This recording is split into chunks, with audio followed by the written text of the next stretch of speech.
트럼프의 휴전은 너우크르 전쟁의 종식인가? 트럼프 대통령이 우크라이나 휴전에 대해 말했을 때 전 세계는 그의 말에 귀를 기울이지 않았습니다. 예치즈미는 2022년 4월, 5월, 6월의 휴전을 분명히 언급했습니다.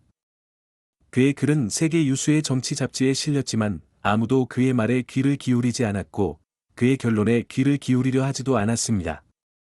예치 취안이 미친 소리를 발표했을 때 전쟁은 불과 2, 3, 4개월밖에 지나지 않았기 때문입니다. 예치즈는 2026년 말까지 우크라이나 전쟁이 끝나지 않거나 휴전이 될 것이라고 분명히 예측했습니다. 예치즈미는 우크라이나 전쟁이 한쪽은 미국과 다른 한쪽은 러시아 간의 전쟁이라고 분명히 말했습니다. 효과적인 휴전은 미국과 러시아가 모두 충분한 이익을 얻을 때까지 기다려야 합니다. 가장 큰 손실자 중 하나는 우크라이나이고 또 다른 큰 손실자는 유럽 전체입니다. 미국과 러시아가 지금 휴전 협상을 시작하더라도 휴전의 결과는 곧바로 나오지 않을 것입니다. 여기에는 세 가지 이유가 있습니다. 첫째, 예치젠이 말한 2026년 말이라는 중요한 시점에 도달하지 못했기 때문입니다. 모든 정당이 이미 정치 계획을 실행하기 시작했지만요. 하지만 모든 정당은 2026년 말의 혼란에서 더 많은 이익을 얻고 싶어 합니다. 둘째, 모든 정당은 더 많은 지역 이익을 위해 노력하기를 원합니다.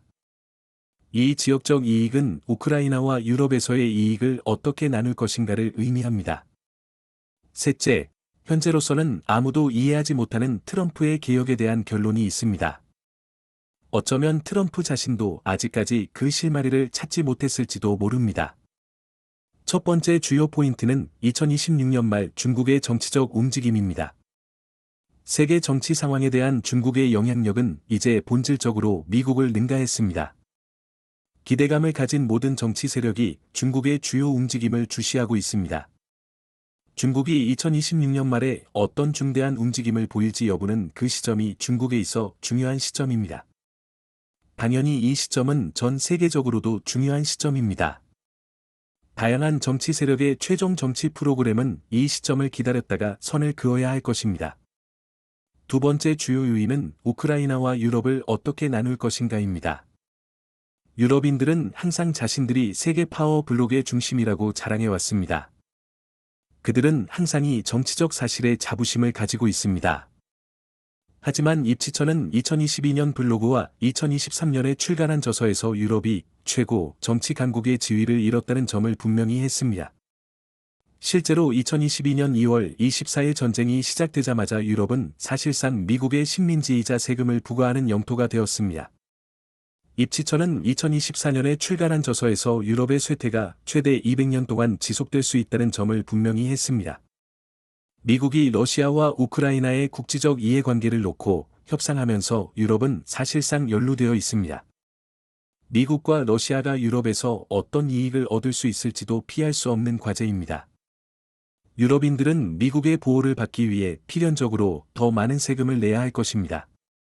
유럽인들이 미국의 압박을 피하기 위해 중국에게 세금을 지불할 가능성도 배제할 수 없습니다. 유럽인들이 스스로를 보호하기 위해 우크라이나를 더 많이 팔아치울 가능성도 있습니다. 세 번째 주요 요인은 트럼프 대통령의 개혁에 대한 의지입니다. 트럼프 대통령이 날뛰는 코끼리처럼 통치하는 것은 사실입니다. 하지만 예치하는 트럼프와 머스크를 높이 평가합니다. 예치하는 그들이 중국에 등장한 개혁가와 같다고 생각합니다. 그와 머스크는 모두 이상주의적 영웅의 부류에 속합니다. 트럼프와 머스크가 아니더라도 미국에는 다른 개혁가들이 있을 것입니다. 미국에는 개혁이 필요하기 때문입니다. 예치안조차도 미국이 세계 지도력을 포기하고 아메리카로 돌아갈 가능성을 배제할 수 없다고 암시했습니다. 그들은 혁명가이기 때문에 트럼프와 머스크 자신도 개혁이라는 궁극적인 목표의 결론을 모를 수도 있습니다. 그들은 탐구할 필요가 있고 한 걸음씩 천천히 앞으로 나아가야 합니다. 트럼프는 비상사태가 아니라면 휴전 문제에 대해 빨리 움직이지 않을 것입니다.